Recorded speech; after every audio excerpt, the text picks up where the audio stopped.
سچا واقعہ حضور نے اپنے صحابہ کو سنایا۔ 3 آدمی سفر کے لیے روانہ ہوئے، یہاں تک کہ ان کو رات پڑ گئی، تو ایک غار کے اندر وہ داخل ہوئے رات گزارنے کے لیے۔ آندھی چلی، بارش آئی، تو اوپر سے ایک پتھر لڑکا اور وہ غار کے دروازے پہ آ کے گر گیا، اور اتنا بھاری اور بڑا پتھر تھا کہ اس نے غار کا دروازہ بند کر دیا۔ انہوں نے آپس میں بات کی اور کہا، تم اس غار میں پھنس گئے ہو، اب یہاں سے نکل نہیں سکتے مگر یہ کہ تمہارے وہ عمل جو محض اللہ کی رضا کے لیے تم نے کیے ہیں، ان اعمال کا وسیلہ دے کے اللہ سے دعا مانگو۔ ان میں سے ایک آدمی نے کہا، اللہ میرے ماں باپ بوڑھے تھے اور میں جب بھی بکریاں چرا کر کے آتا تو میں دودھ دو کر کے سب سے پہلے اپنی ماں کو اور اپنے باپ کو پیش کرتا۔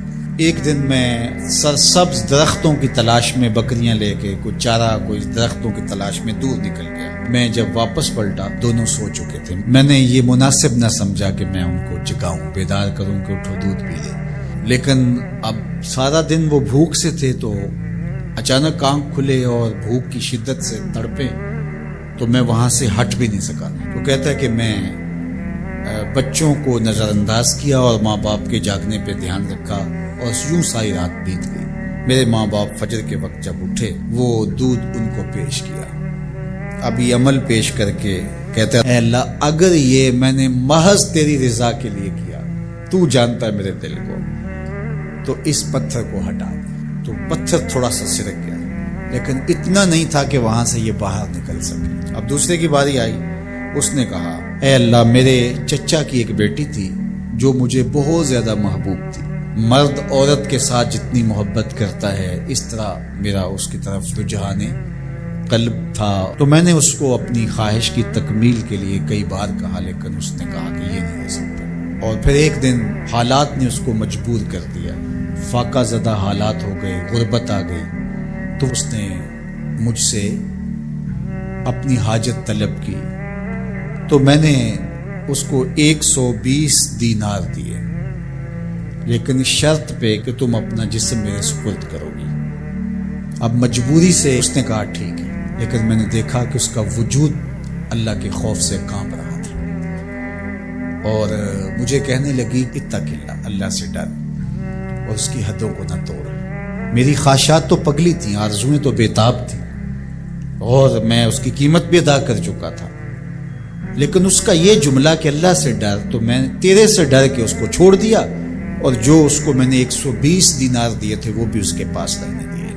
اللہ میرے اس مخفی عمل کو تو ہی جانتا ہے، تو اگر میں نے تیری رضا کے لیے ایسا کیا تو اس پتھر کو ہٹا دے۔ تو پتھر تھوڑا سا ہٹ گیا، سوراخ تو زیادہ ہو گیا، لیکن ابھی بھی وہاں سے گزرنا ممکن نہیں تھا۔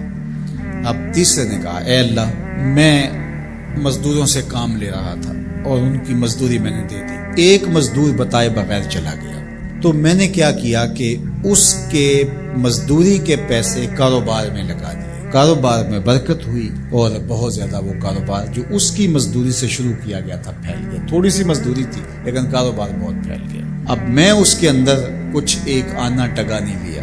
ایک عرصے کے بعد وہ شخص آیا، اس نے کہا مجھے میری مزدوری دے۔